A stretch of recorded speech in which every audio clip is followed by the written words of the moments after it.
Olá, yogis e yoginis, sejam muito bem-vindos, muito bem-vindas ao programa Yoga Transforma. Então aqui eu falo, para você que é professor, professora de yoga, como você pode ser, esse instrumento para auxiliar na transformação dos seus alunos por meio dessa prática que é o yoga. Bom dia, Ju. Eu sou a Vivian Cunha e hoje eu vou falar sobre pranayama, como utilizar as práticas de pranayama para melhorar a qualidade de vida dos seus alunos de yoga ou até a sua própria, se você ainda está explorando esse seu caminho enquanto professor, enquanto professora de yoga. Então eu queria começar falando, sobre o que é exatamente pranayama. Às vezes a gente ouve muito falar, sobre técnicas de respiração. Pranayama é técnica de respiração.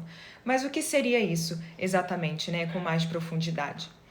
Então, o pranayama, ele é essencialmente um processo pelo qual o nosso prana, a nossa energia vital, é manipulada de uma maneira voluntária. Então, quando a gente está praticando pranayama, a gente tem 5 invólucros, os koshas, e a gente está focando no pranamaya kosha, esse invólucro energético do nosso ser. E esse invólucro energético, ele vai com certeza, impactar todos os outros invólucros, Eles são interconectados, a gente não consegue isolar só um deles. Então, quando a gente está praticando pranayama, isso ajuda a gente a se relacionar com o momento presente. A respiração e a mente estão intimamente conectadas, A forma como a gente respira é um reflexo de como a gente pensa. Então, até pensando no nosso sistema nervoso, o nosso sistema nervoso, no sistema nervoso autônomo, a gente tem o sistema nervoso simpático e parasimpático. Então, eu gosto sempre de usar esse exemplo, porque é uma maneira muito explícita de demonstrar essa correlação muito próxima da nossa mente e da nossa respiração. Então, quando a gente tá operando a partir do sistema nervoso simpático, é aquele estado que a gente está pronto para fugir ou para reagir, para lutar ou para fugir, existe um risco iminente, tem um risco para a nossa vida, e a gente precisa fazer alguma coisa, fugir ou atacar. Então a gente fica pronto para reagir a essa situação, Muita adrenalina circulando pelo corpo. Então, o nosso sangue vai para as extremidades para a gente conseguir correr, para a gente conseguir lutar, para conseguir agir, para conseguir tomar uma atitude, Então, para que isso aconteça, nossos batimentos vão acelerar para ter essa circulação de sangue maior. A nossa respiração fica mais ofegante, fica mais curtinha e rápida. E esse sistema, que vem embutido, no nosso organismo, que está no nosso corpo, nos primórdios, era uma forma da gente se defender de perigos assim iminentes para a nossa vida, Se a gente está lá buscando do que se alimentar, aparece um tigre, um leão, um urso, sei lá. A gente precisa conseguir fazer alguma coisa, uma atitude assim bem drástica no momento. A questão é que hoje em dia, os fatores que vão ser um gatilho para a gente ativar o nosso sistema nervoso simpático acaba sendo um trabalho estressante, um chefe difícil de lidar, uma situação que nos causa ansiedade. Então, os fatores de risco nessa sociedade moderna hoje em dia são diversos, são muitos e são constantes. Então, a gente acaba vivendo nesse estado estressante, nesse modo de estresse, sempre em estado de alerta, preparado para o risco que está ali na frente, ou que pode aparecer a qualquer momento. Então, é muito comum que a gente viva nesse estado alterado, nesse estado do sistema nervoso simpático, pronto para reagir. E isso altera, isso impacta a nossa respiração diretamente. Nossa respiração acaba que muitas vezes por conta disso, o natural da nossa respiração é ficar mais curtinha, é ficar mais errática, é não descer até o abdômen, não ser expandida, Enfim, a respiração não desce de fato até o abdômen, mas é trazer esse relaxamento, de todo o tronco do diafragma para que a gente consiga atingir toda a expansão, toda a capacidade respiratória. Então, quando a gente está constantemente nesse estado do sistema nervoso simpático, é comum que a respiração fique dessa forma. E isso vai se retroalimentando, A mente vai ficando mais agitada, a respiração se mantém dessa forma e isso pode virar o natural. A forma natural da pessoa respirar pode ser essa, E isso, a relação disso com a mente é muito próxima.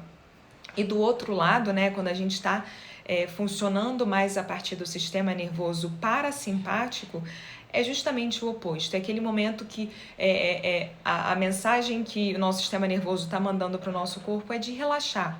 Relaxa, faça a digestão, realize a digestão, se regenere, né? Então, o sistema nervoso parasimpático é aquele que permite que a gente relaxe. Então, quando a gente vê um bebê respirando, eu gosto muito desse exemplo, né? Um bebê respirando, você vê claramente essa expansão toda do tronco, né? O abdômen se expande bastante, a barriga fica bem cheia de ar na inspiração e relaxa na expiração. Então, esse é um estado de relaxamento profundo que o bebê tá, né? Por isso que tem todo esse movimento, toda essa expansão. E o ideal é que a gente também consiga atingir esse relaxamento e tenha toda essa expansão com a inspiração, que a gente relaxe todo, seja capaz, né, de relaxar todo o corpo a ponto da nossa respiração ser profunda, ser expandida, que a gente consiga usar uma capacidade, né, mais ampliada da nossa respiração. E essa respiração mais ampliada, isso vai impactar na nossa mente, né? Uma mente é o resultado de uma mente também mais relaxada, mais tranquila, que não está naquele estado de alerta, que a respiração está mais ofegante, né? Para reagir, fugir, correr, lutar, que é o estado do sistema nervoso simpático. Então, a nossa respiração vai falar muito sobre como a nossa mente está. E a gente vai desenvolvendo padrões de respiração casadas com esse sistema nervoso que já está pronto para reagir, né? Então, quantas vezes a gente não vê nossos alunos respirando, movimentando o ombro? Então, esse movimento do ombro é tensão, né? Uma respiração que não tem mais para onde expandir, então acaba compensando com o movimento de ombros. Então, isso é um padrão que mostra que a respiração não está com um padrão legal, né? Um padrão saudável. Uma inspiração que é mais longa do que a expiração também é outro padrão que mostra, né, que tem um desequilíbrio. E tudo isso impacta na mente, né? Então, essa respiração acelerada mostra estresse, ansiedade. A respiração, que a inspiração é mais profunda que a expiração, outro indício de ansiedade, né? Não espera nem esvaziar o pulmão completamente, já está puxando o ar de novo. Então, a relação da nossa mente com a nossa respiração é direta, são claramente conectados. Então, a gente tem que estar muito atento a isso, né? O pranayama nos ajuda muito a restabelecer, a trazer atenção para a respiração novamente e restabelecer um padrão saudável de respiração, né? Trazer consciência para a respiração, até mesmo antes de trazer as técnicas de pranayama em si, são, assim, essenciais para que a gente possa ter um contato, um entendimento melhor da nossa mente, né? E consiga alterar a nossa mente. Então, o próprio Hatha Yoga Pradipika, né, quando fala em relação ao pranayama, fala que pranayama é uma técnica, né, em que a quantidade de prana da nossa força vital no nosso corpo é ativada para uma frequência mais alta.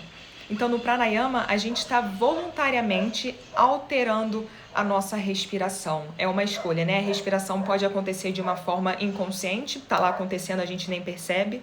E isso até se relaciona com os padrões que eu falei, né? Tanta gente respira movimentando o ombro e não percebe, né? Não tem consciência disso. É um padrão que se estabeleceu porque a respiração acontece também de forma inconsciente. A gente não precisa estar prestando atenção na respiração para ela acontecer. Ainda bem, né? Senão a gente não estaria vivo. Então, ela acontece de forma inconsciente, mas também a gente pode trazer consciência para a respiração e só de mudar esse estado, né? Só de perceber, trazer atenção para a respiração já se acalma, né? Já se tranquiliza. Então, é muito interessante perceber isso. Então, o Pradipika, né, Hatha Yoga Pradipika, fala do pranayama como uma técnica da gente aumentar a frequência prânica, a frequência da nossa energia, da nossa força vital, por conta dessas alterações, né, na forma de respirar. E aí Patanjali, né, quando ele fala dos pranayamas, só uma breve lembrança, né, Patanjali fala muito daqueles 8 passos que a gente pode seguir se a gente quer caminhar numa vida de yoga, né, uma jornada de yoga. E um desses passos, né, o 4º passo vai ser, dentre esses 8, vai ser o pranayama. vão ser as técnicas de respiração, né? Então, quando ele lida com pranayama nos sutras, né, lá entre os sutras, no capítulo 2, né, entre o 49 e o 53, ele vai falar sobre o pranayama, ele vai se deter em explicar melhor, falar melhor sobre o que é o pranayama, quais são os impactos, como se praticar pranayama. E a primeira coisa que ele fala é o seguinte: a partir do momento que você consegue estabelecer uma postura, né, um asana firme, estável, aí você segue para o pranayama. Então, enquanto a gente está trabalhando em aperfeiçoar nossos asanas, a gente também pode trabalhar nos pranayamas, né? E aí ele fala que o pranayama vai consistir nessa regulação da entrada e da saída do ar. Tem interpretações que vão falar que o pranayama acontece quando existe a suspensão da respiração, né, que é chamada de kumbhaka. Então, a respiração, para a gente entender melhor, né, a respiração como funciona, ela tem 4 partes. Então, a gente tem a inspiração, que é chamada também de puraka, inspiração. Tem a pausa após a inspiração. E se a gente perceber, essa pausa existe naturalmente ao final da inspiração e ao final da expiração. Só que a gente pode acentuar essas pausas com a prática de pranayama, né? Então, a inspiração puraka, a gente tem essa pausa depois da inspiração, que é também chamada de antara kumbhaka. A gente tem a expiração rechaka, e o finalzinho da expiração, bai ou baya kumbhaka. Então, a respiração tem essas 4 partezinhas, né? Então, tem interpretações que falam que o pranayama acontece quando existe essas suspensões, né? Após a inspiração, após a expiração. Mas, em geral, é alterar a respiração normal, né? Então, a Gita, quando vai se referir ao pranayama, a primeira se refere, né, ao pranayama algumas vezes, né, durante o texto, mas a primeira vez que menciona pranayama está lá no capítulo 4. No verso 29, verso 30, começa a falar de pranayama e usa o pranayama, né, como um exemplo de uma forma de quem pratica pranayama tá se libertando de impurezas. Então, a própria Gita fala de pranayama como uma forma de purificar, né, de libertar o corpo de impurezas, de resíduos. Então, diversas escrituras vão trazer o seu olhar sobre o pranayama, né? Diversos textos, obras importantes do yoga se referem, fazem menção ao pranayama para a gente ver a importância disso dentro da prática, né? Muitas vezes a gente coloca a prática de asanas sob o holofote, né, do yoga, só que é muito mais, né? Tem muito mais para além do universo dos asanas. E o pranayama é um universo muito importante. E aí, voltando para Pradipika, né? O Hatha Yoga Pradipika. O Hatha Yoga Pradipika fala que o pranayama ele é praticado para a gente compreender melhor, né, e para controlar melhor esse processo prânico, né, energético, da energia vital no nosso corpo. Então, respirar é um meio direto da gente absorver prana, né? A gente pode absorver prana de diversas formas: alimento, luz solar, água e respiração. Respiração é uma das formas da gente absorver prana, né? E a maneira como a gente respira vai desencadear certas vibrações prânicas que vão influenciar todo o nosso ser, nos mais diversos aspectos, né? Desde a camada densa, física, até outras camadas, né? Os outros invólucros, para além do pranamaya kosha. Então, vai influenciar a mente, vai influenciar a questão da espiritualidade, vai influenciar diversas questões do nosso ser, né? Então, por meio da prática de pranayama, a gente consegue alterar o nosso estado mental. Lembra que eu estava falando lá do sistema nervoso? E isso, assim, em termos fisiológicos, o pranayama, a respiração, né, altera o nosso corpo. E também altera o nosso estado mental. Então, é um impacto muito grande, né, que o pranayama tem no nosso ser. Então, só o fato da gente se concentrar na respiração, como eu estava dizendo, né? A respiração acontece sem a gente estar percebendo involuntariamente ou com atenção, com consciência. Quando a gente traz essa consciência para a respiração, só o fato da gente estar concentrada na respiração, a gente consegue já acalmar a mente. A gente vai desenvolvendo uma concentração maior e vai atingindo camadas mais profundas da mente e da nossa consciência. Então, uma ferramenta poderosíssima, né? Tem um sábio indiano, Tirumula, que ele fala uma frase muito interessante: para onde vai a mente, o prana segue. Então, aonde a gente concentra a nossa atenção, a gente está enviando o nosso prana, a nossa força vital, para esse ponto de concentração, esse ponto de atenção. Então, é para lá que o prana está se dirigindo. Se a gente está trazendo a nossa atenção para a nossa respiração, nossa energia vital, e a respiração sendo uma forma de absorver prana, né? E a gente percebendo a respiração, então potencializa isso de uma forma muito grande. Patanjali, de novo, né? Falando de Patanjali, lá nos sutras, ele fala no capítulo 2, no verso 52, o seguinte: como resultado do pranayama, o véu que encobre a luz do conhecimento, né, a vidya, é destruído. Então, esse véu sendo karma, né, é destruído pela prática de pranayama. Então, a gente começa a ter mais clareza mental. A gente começa a ter um discernimento mais claro, um julgamento mais claro, menos anuviado, menos turvo. Tenho também um sábio que diz, né, não lembro o nome dele agora, posso até pesquisar e botar no comentário depois. Ele diz que, tecnicamente, né, só o conhecimento, isso também é um conhecimento assim comum, né? Mas ele fala de uma maneira muito legal, que só o conhecimento, ele pode, numa última instância, destruir a vidya, né? Esse discernimento turvo, esse véu que chamam véu da ignorância, né? Eu não gosto tanto da palavra ignorância, eu gosto mais de falar sobre o discernimento que não está tão claro. Mas é só quando esse véu do karma, né, esse véu vai se enfraquecendo, que o conhecimento pode brilhar, né, sem obstáculos, sem obstruções. E aí o pranayama é uma dessas técnicas muito poderosas que vão ajudar a criar uma atmosfera receptível para isso acontecer, né? Para a gente ir removendo esses véus e ter um discernimento mais claro, ter mais clareza mental. E aí no verso 53, o Patanjali vai dizer, né, que a mente vai se tornar mais apropriada para a concentração a partir da prática de pranayama. Então, quando eu falei dos 8 passos, né, do Patanjali, o 4º passo é o pranayama, e em seguida, logo após o pranayama, vem pratyahara. E pratyahara é esse recolhimento dos sentidos. Então, a gente tem esses 5 sentidos que estão em contato com o mundo externo o tempo todo. É a nossa forma, né, de captar informações do mundo externo, de estar em contato com o mundo externo. Só que para a gente entrar no estado meditativo, é importante que a gente recolha a nossa atenção desses sentidos, né? Porque senão o que está acontecendo ao nosso redor vai estar sempre puxando a nossa atenção e a gente não vai conseguir mergulhar nesse universo interno, né? No nosso próprio mundo interno.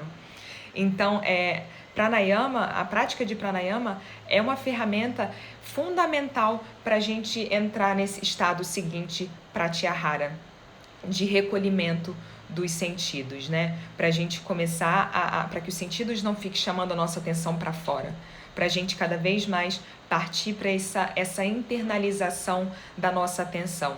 E onde a atenção vai, o prana vai. Então, o prana está sendo recolhido, a gente está contendo o nosso prana.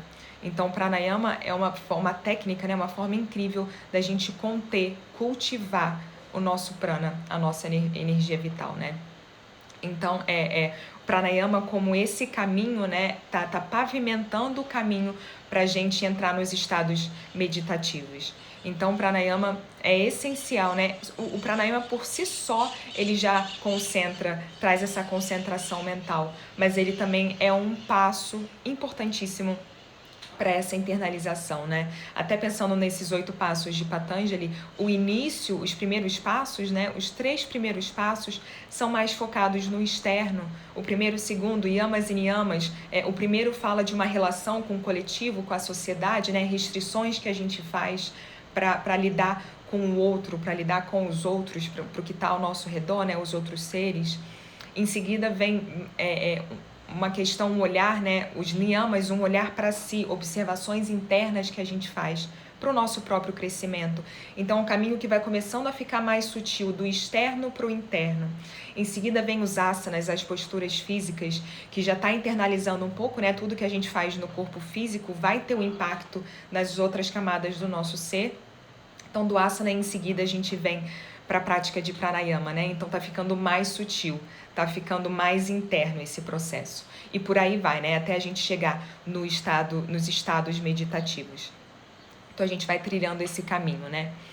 Então, outra coisa que o pranayama faz, que nos ajuda, né, quando a gente pensa nos gunas, essas 3 qualidades, né, da matéria, tamas, rajas e sattva, lembrando, né, tamas é aquele estado mais, aquela qualidade mais da inércia, né, do que é denso, do que é letárgico, do que é mais estático. O rajásico o tamas é muito ligado a um senso de escuridão, né? A gente vê muito falar da escuridão, desse recolhimento. E aí tem o estado rajásico, né? Que é outro extremo, é o modo da paixão, né? Da agitação, é muito movimento. E aí a gente tem sattva, que é justamente o equilíbrio, né? É o meio termo, é o caminho do meio. Então, o pranayama ajuda a gente a deixar os estados tamásicos, né, de inércia, e os estados rajásicos, né, de paixão, de agitação, e nos trazer para esse estado sátvico, esse estado mais equilibrado, né? E quando a mente está mais sátvica, quando a mente está mais estável, está mais focada, a gente fica mais consciente, né? Essa consciência interna aumenta, se expande e a gente consegue acumular prana. Então, a gente otimizar, né, o nosso prana quando a gente está praticando pranayama. E isso, esse cultivo de prana se inicia lá na prática de asanas, né? Quando a gente está praticando as posturas físicas, a gente começa a movimentar o nosso prana, né? Às vezes a gente está com pontos de energia estagnada e o asana permite que essa energia flua. E aí no pranayama, na prática de pranayama, a gente começa a conter, a cultivar e acumular essa força vital que a gente foi movimentando durante a prática de asanas. Então, à medida que a gente começa a moldar a nossa respiração, que a gente começa a respirar de uma forma mais consciente, é como se a mente não tivesse mais escolha. A mente não tem uma escolha a não ser responder àquilo, né? A mente tem que responder a essa alteração na respiração. Então, para a gente manter a respiração consciente, a mente tem que permanecer presente. Então, respiração e mente estão assim, estão juntinhas, não tem como a gente desassociar, né, uma da outra. E aí, num aspecto mais profundo, os nossos padrões mentais, né, subconscientes, que estão em camadas mais profundas, que muitas vezes a gente não tem acesso, muito associado a experiências passadas, né, a questões bem profundas que muitas vezes a gente nem mexe muito, né, muitas vezes, né, como está nesse lugar, a gente nem tem consciência ainda, né. Essas questões, através da prática de pranayama, também vai sofrer gradativamente uma transformação, o que vai permitir que a gente responda de uma maneira mais completa, mais autêntica ao momento presente, porque esse conteúdo que está lá no nosso subconsciente, eles vêm para a superfície de formas que a gente não percebe muitas vezes, né? Então, a prática de pranayama ajuda a gente tomar ciência, né? A gente acessar esses conteúdos mentais mais profundos, né? Esses padrões mentais mais profundos. Então, por conta, né, do pranayama permitir que a gente atinja essas camadas mais profundas da mente, é imprescindível, é essencial que a evolução, né, que a gente avance na prática de pranayama com muita atenção, com muito respeito, né, que seja de uma forma humilde, uma forma lenta, que a gente não tenha pressa de acelerar esse processo. Não adianta a gente forçar nada, né? Quando a gente está lidando com prana, a gente está lidando com algo muito delicado, com algo muito sensível, né? Então, por exemplo, não adianta a gente partir para a retenção, né, para os kumbhakas, se para você está desafiador inspirar e expirar lentamente. Se está desafiador inspirar e expirar na mesma proporção. Se você respira e tem necessidade de utilizar os ombros para ajudar a puxar o ar, né? Então a gente tem que respeitar cada passo dessa caminhada, né, dentro da prática de pranayama. Então nunca force nada quando diz respeito à prática de pranayama, né? Se você está praticando retenções e você percebe que a mente fica agitada, que o coração acelera, que traz inquietude, que traz agitação, não está fazendo o menor sentido praticar retenção. Então dá um passinho para trás, né? Respeita o seu tempo, respeita o seu ritmo, o seu momento, porque não adianta forçar, pode trazer muito mais prejuízos do que benefícios a gente dar um passo maior que a perna, né? Na prática de pranayama. Então é muito importante a gente observar, porque o pranayama deve ser sempre confortável. Nunca o pranayama deve trazer agitação, deve trazer... Então, depois da retenção, se a gente tiver a sensação que a gente tem que puxar o ar com muita força em seguida, não tá legal. Não é assim que tem que ser. Então, se isso está acontecendo com você, se você percebe os seus alunos fazendo isso, é sinal que tem que dar um passinho para trás e compreender melhor, dominar melhor passos anteriores a esse. Então é importante que a gente cuide do nosso prana, da nossa energia vital, com muito cuidado, senão a gente pode agitar o nosso sistema nervoso, a gente pode trazer desequilíbrios para o nosso campo energético, para a nossa mente, por conta do pranayama, técnicas de pranayama feitas no momento errado, né, em termos de evolução. Tudo deve ser muito gradual, muito cuidadoso, a progressão é lenta e é assim que é para ser mesmo. Então não é para a gente forçar absolutamente nada em relação ao pranayama, né? Então, como eu estava dizendo, a prática de pranayama vai ter um impacto muito grande em diversos aspectos, né? E ele se refere muito à nossa relação com o momento presente, porque para a gente praticar pranayama com habilidade, a gente precisa estar presente. Para a gente perceber, caramba, essa retenção ainda não tá legal para mim, precisa estar presente. Para perceber que eu preciso dar um passinho para trás, para depois dar 2 para frente, eu preciso estar presente. Então, é um exercício de presença, né? É a gente aprofundar nossa relação com a presença, com o estar presente. Então, é muito importante, né, que a gente seja cuidadosa com nossa energia vital e que a gente respeite o tempo do pranayama, que a gente não force nada, né? E aí eu tô falando aqui de uma maneira geral sobre os pranayamas. Mas quais tipos, né, de pranayama existem? Você pode estar se perguntando, né? Que pranayama eu devo praticar então? Como eu começo? Será que eu estou fazendo certo? Será que eu estou fazendo errado? Primeira maneira de saber se você está fazendo certo ou errado é perceber se está surgindo essa agitação. Se surge agitação, se surge falta de ar, se acelera os batimentos de uma forma assim abrupta, se você sente uma sensação de desconforto, então isso não é um bom sinal. Então ter sempre orientação, né, de alguém para te auxiliar, de um professor experiente, uma professora que tenha conhecimento, né, para te auxiliar nessa jornada, é essencial. E aí sobre os tipos, né, de pranayama, quais tipos existem? Então, eu diria que existem basicamente 3 grupos assim de pranayama, né? Existem os pranayamas que cultivam equilíbrio, que trazem a gente e todos vão fazer isso, né, de certa forma, numa última instância. Então, assim, tem uns que todos podem praticar, né, que trazem, a intenção é trazer equilíbrio. E um grande exemplo desse pranayama, né, um pranayama que é muito capaz de cultivar esse equilíbrio, é o Nadi Shodhana, que é também conhecido como a respiração alternada. Então, esse pranayama, se fosse, né, eu já tive alguns mestres, alguns professores, mais de um, falando que se você...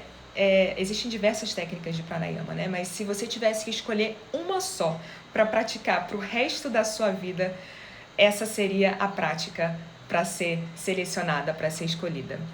Respiração alternada, né? Nadi Shodhana.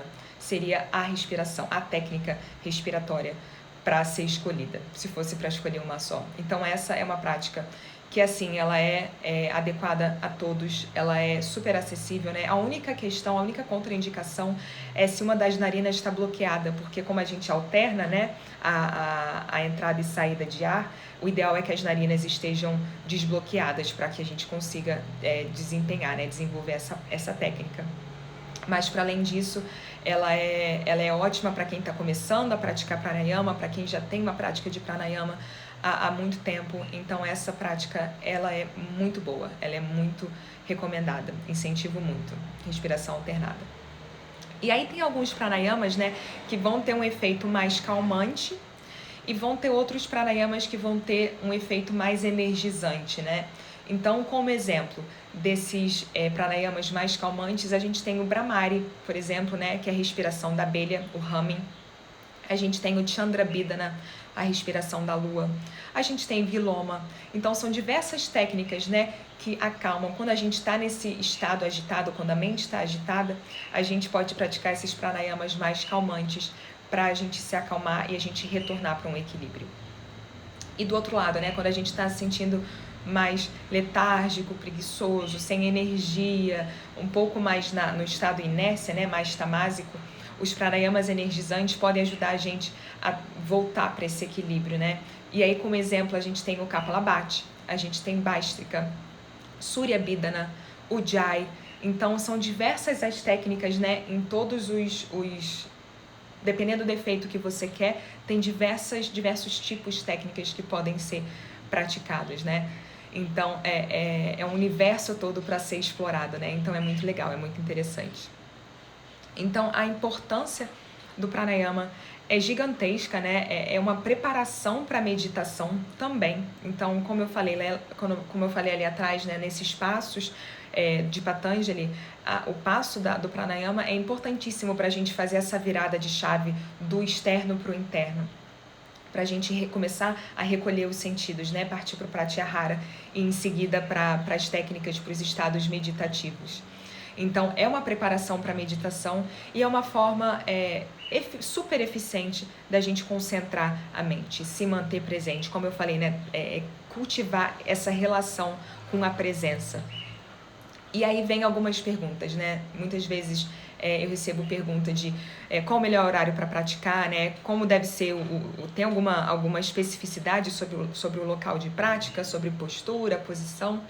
Então, eu queria falar um pouco desses pontos, né? Qual o melhor horário para praticar? Bom, assim, o ideal seria praticar durante as primeiras horas da manhã, né? Quando o corpo ainda está fresco, a mente está fresca, a gente tem poucas impressões, né, na mente, a gente acabou de acordar, acabou de despertar. Só que se isso não for possível, o outro momento que é legal também é logo depois do pôr do sol, né? São conhecidos, o nascer do sol e o pôr do sol são conhecidos como os momentos sagrados do dia, né? E esses momentos de maior equilíbrio de energia sáttvica, né, na atmosfera. Só que eu gosto de dizer que o momento ideal é o momento que você pode.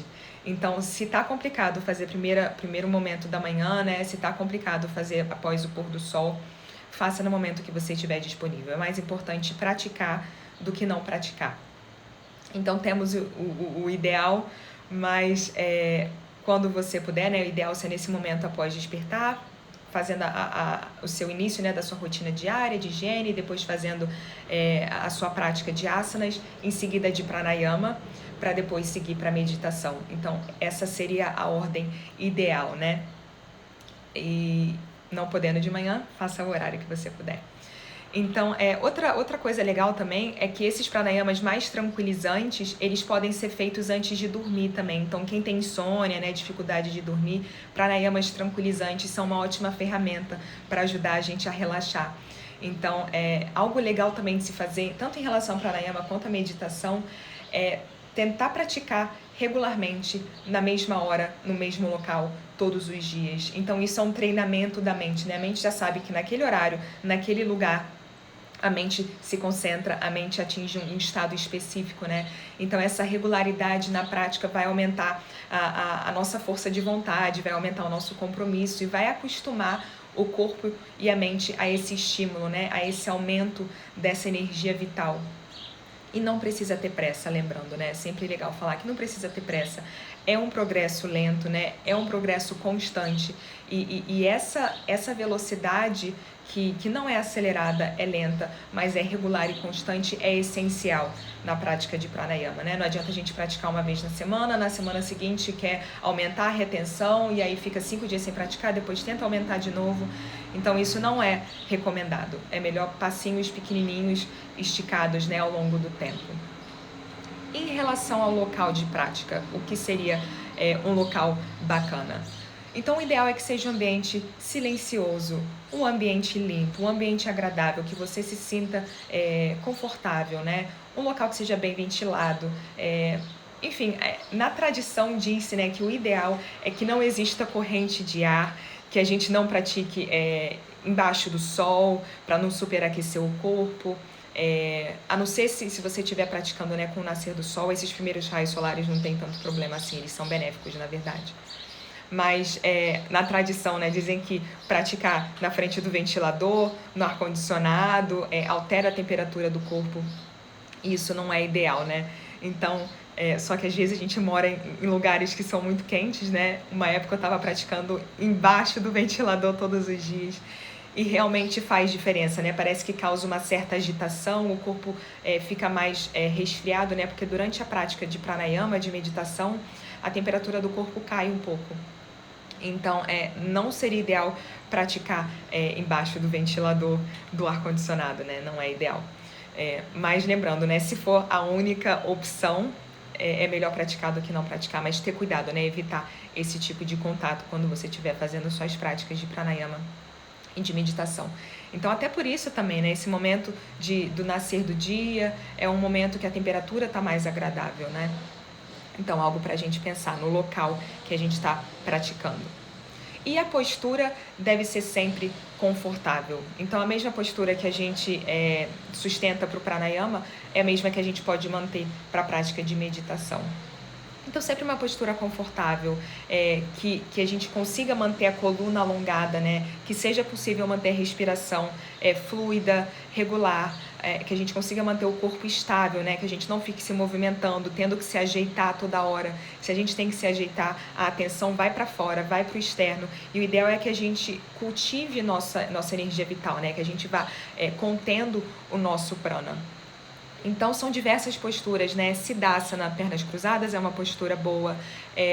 Sukhasana, quer dizer, né? Sukhasana, Siddhasana, Vajrasana, Padmasana. Então, a postura que você se sentir mais confortável é ótima, né? Desde que a coluna se mantenha alongada. Utilizar bancos de meditação também. Eu tô apaixonada pelo meu banquinho de meditação. Eu acabei de adquirir um. E, assim, tá sendo muito incrível. Eu tô gostando muito. Mas o que eu acho assim bem legal, independente de banco de meditação ou não, é elevar o quadril. Então, senta numa almofadinha, num bloquinho, um travesseiro, uma toalha dobrada, uma manta dobrada, alguma coisa que eleve o quadril, que isso ajuda a alongar a coluna, né? Então, um corpo confortável é essencial para a gente conseguir internalizar a nossa atenção. Senão, uma lombar doendo vai ficar chamando a sua atenção, um joelho desconfortável vai ficar chamando a sua atenção, a coluna se curvando, né? O peito fechando vai chamar a sua atenção. Então, é importante que o corpo fique tão confortável a ponto dele não ficar chamando a nossa atenção constantemente. Então, o corpo sempre relaxado, né, o máximo possível, coluna, pescoço, cabeça alongados, eretos, né? Então,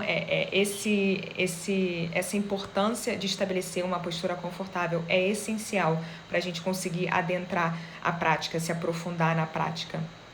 E tem alguns cuidados que é importante a gente ter quando a gente pratica pranayama, né? Eu vou falar alguns deles, né? Um é que a gente não pratique com pressa. Caramba, tenho 5 minutos, tem que fazer em 4, que depois tem que tomar banho, tem que não sei o quê. A mente não vai funcionar, né? A gente nunca força algo em relação ao nosso prana, a nossa energia vital. Então, não pratique com pressa. Não pratique com, caramba, eu tenho 2 minutos e depois eu tenho que correr para... Não faça isso. Pratique no momento que você não precisa ter pressa, que você possa, inclusive, praticar meditação depois, que seria essa gradação natural, né? Do pranayama, a gente partir para meditação.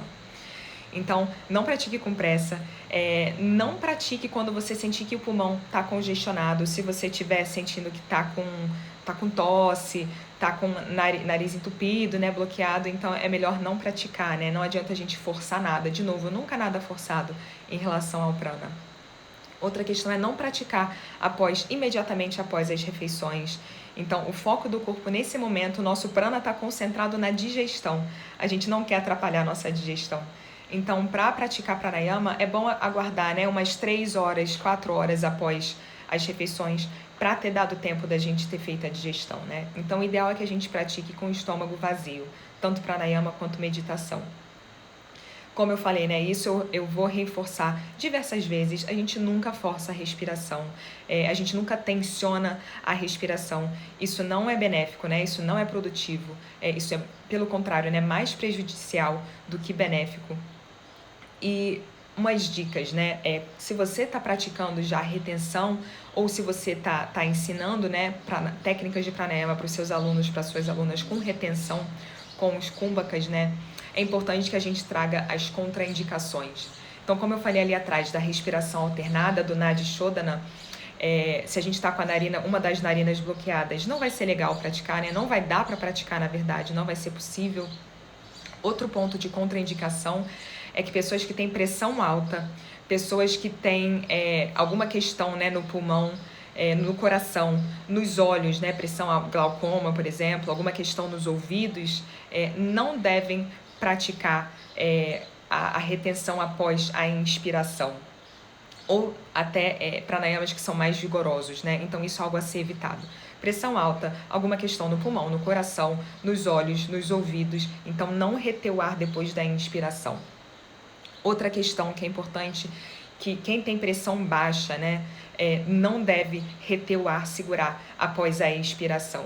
Então, atenção para essas contraindicações, né? Por isso que é muito importante ter o acompanhamento de um professor experiente para a gente não trazer, não prejudicar o nosso sistema, a nossa energia vital, porque isso, como eu falei, é algo muito delicado. É algo que a gente tem que tratar com muito cuidado, né, com muita sabedoria. Então, como eu falei, né, as técnicas de pranayama, elas ajudam a gente, os nossos alunos, a melhorar a nossa qualidade de vida, porque ajuda na nossa concentração, ajuda a gente a aprender a cultivar nosso prana, a ir iniciando esse movimento, né, de ir removendo os véus desse discernimento turvo, né, que vai ser mais intensificado com a meditação. Então é essa preparação, inclusive, para a meditação. Então, uma técnica que a gente não pode deixar de fazer quando a gente está nesse universo, né, nessa jornada do yoga. A gente nunca deve ignorar o pranayama, ele deve estar sempre lá. E qual seria o momento ideal, né, de começar a introduzir ou evoluir nas técnicas de pranayama, nas suas práticas, na sua prática pessoal, né, e nas práticas que você guia? Então, segundo Patanjali, como eu falei lá atrás, enquanto os asanas, né, quando os asanas estão sendo aperfeiçoados, é o momento da gente trazer os pranayamas. Então, logo no início, quando está começando a focar nos asanas, já pode trazer pranayama. E técnicas muito simples podem ser empregadas nesse momento inicial, né? Não precisa pular passos. A gente, pelo contrário, a gente quer evitar pular passos. Então, dá para começar com técnicas bem simples, que sejam acessíveis. Se você perceber que seus alunos estão com dificuldade de acompanhar, estão com dificuldade de respirar, estão tendo que fazer que puxar o ar de uma maneira muito, muito tensa, né? Tensiona pescoço, tensiona ombro, sinal que na técnica não está adequada, né? Então, inicia de uma forma simples, lembrando, a gente nunca força nada em relação ao prana, né? Então, é importante que a gente incentive também os nossos alunos a terem esse cuidado com a energia vital deles, né? Então, muitas vezes a gente não guia práticas de pranayama, né, nas aulas, nas práticas, porque a gente pensa que os alunos, ou até os alunos comentam, né, eu quero mais focar em asana, quero focar em força, quero um monte de Surya Namaskar, um monte de saudação ao sol, quero um monte de posturas mais vigorosas, dinâmicas, e aí quero um Shavasana longo e não quero pranayama. Não, acho que pranayama não precisa. Então tem vezes que isso acontece, né?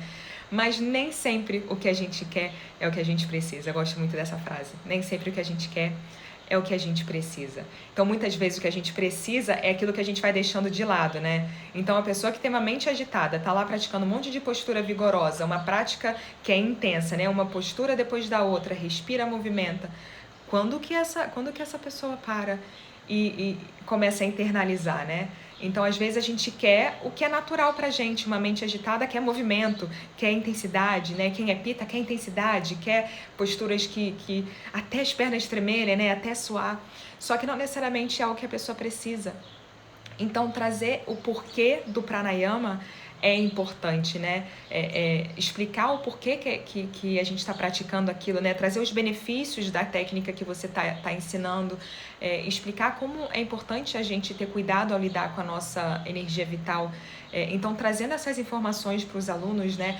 Para trazer, aliar a prática é legal para começar a introduzir a prática de pranayama se você ainda não está trazendo para as suas práticas, né? Então, se os alunos estão focados muito no corpo, muito na prática de asanas, começa a trazer de forma bem sutil, poucos minutinhos, né, após a prática de asanas, as técnicas de pranayama, né? Então começa a inserir isso de uma maneira bem gradual, né? Introduzir isso aos poucos, né? E ir observando como os alunos estão reagindo. A melhor maneira de observar, a melhor maneira de medir essa evolução é observar como está a respiração, né? E trazer sempre para os alunos os benefícios associados a essas técnicas, né? Então vai sempre observando, porque às vezes se você traz uma técnica e você vê os alunos com dificuldade de seguir, essa técnica ainda não é ideal, né? É melhor trazer alguma outra técnica que seja mais simples, mais inclusiva. Então, tem algumas formas simples de começar a trazer pranayama, né? Primeiro, acho que primeira coisa, antes mesmo de introduzir técnicas, é ensinar os alunos a respirar. Pode soar como algo simples, né? Tipo, respirar, todo mundo sabe, tô aqui respirando, tô aqui vivo. Mas como eu falei, a respiração tá acontecendo independentemente da gente estar percebendo ou não que ela tá acontecendo, involuntariamente. Quando a gente traz consciência, aí é outra coisa, né? Aí a gente consegue ir alterando a respiração. Então, incentivar os alunos a cultivarem uma respiração completa. A maioria de nós não utiliza toda a nossa capacidade respiratória. A gente está utilizando porcentagens da nossa capacidade respiratória, né? Então, incentivar essa respiração completa com todo o tronco relaxado, né? Relaxa o abdômen, relaxa o peito, relaxa tudo para ter esse espaço de expansão. Então, ensinar essa respiração completa, falar sobre as formas erradas, né, de respirar, essa respiração que o ombro se contrai, essa respiração que é curtinha, errática, né, que é agitada. Então, e falando sobre como a gente não deve fazer, né, e começar a trazer como respirar de uma forma mais plena, como cultivar essa respiração completa. Respiração em 4 partes, né, para sentir essa respiração, essa expansão tridimensional.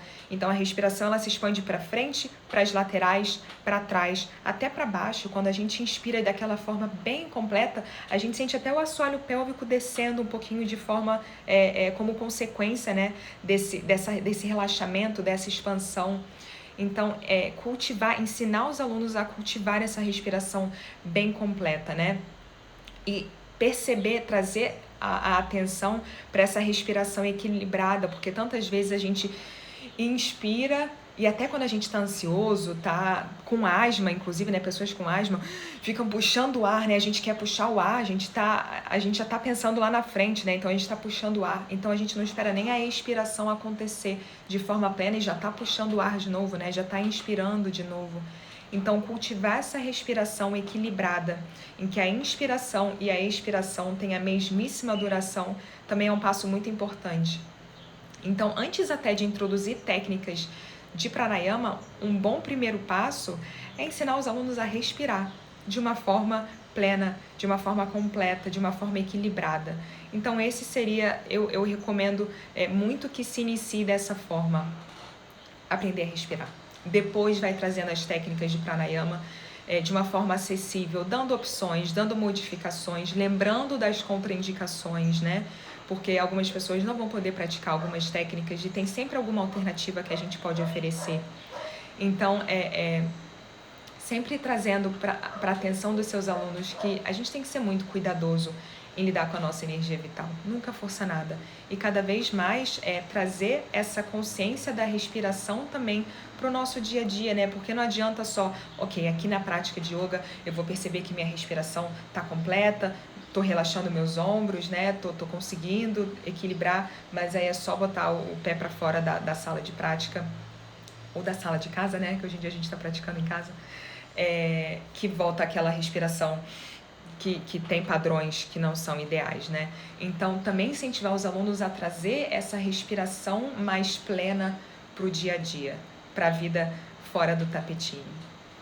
Então, as práticas de pranayama, né, elas são uma ferramenta incrível para a mente, para o nosso corpo, para o corpo energético, para o invólucro energético, invólucro mental, para diversas questões do nosso ser, né, para a nossa concentração, para a gente desvendando nossa mente, né, nessa jornada do yoga. É esse passo essencial que vai culminar também na meditação, né? Então, o pranayama deixa a gente lá prontinho para seguir para a meditação. Então, é até uma coisa que eu falo, né?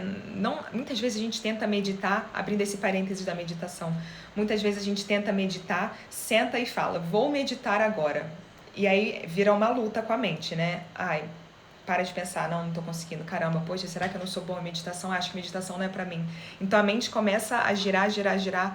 Então, antes da prática de meditação, iniciar com a prática de pranayamas é uma belíssima maneira de preparar a mente, de ir afunilando a atenção para a gente adentrar os estados meditativos de uma forma mais fluida, de uma forma que faz mais sentido para nossa mente compreender melhor, né? Em vez de, do nada, a gente tá lá fazendo nossas coisas, não, agora eu vou sentar e vou meditar. 1, 2, 3 e aconteça a meditação como um passe de mágica. Então não é assim, né? A pranayama é essa ferramenta incrível para a gente ir adentrando de forma gradual, de forma lenta, de forma fluida para a meditação. Então, era isso que eu queria compartilhar sobre pranayama, né? A importância dessa técnica na nossa prática de yoga, né? E vai melhorar tantas questões, né, na nossa vida, na vida dos nossos alunos, mas é preciso ter muito cuidado, como eu falei ao longo desse vídeo, né? Então, agradeço muito a sua presença. Se você tiver dúvidas, fica à vontade para mandar mensagens. Te convido para seguir as redes sociais. Um grande beijo, um ótimo dia. Namastê!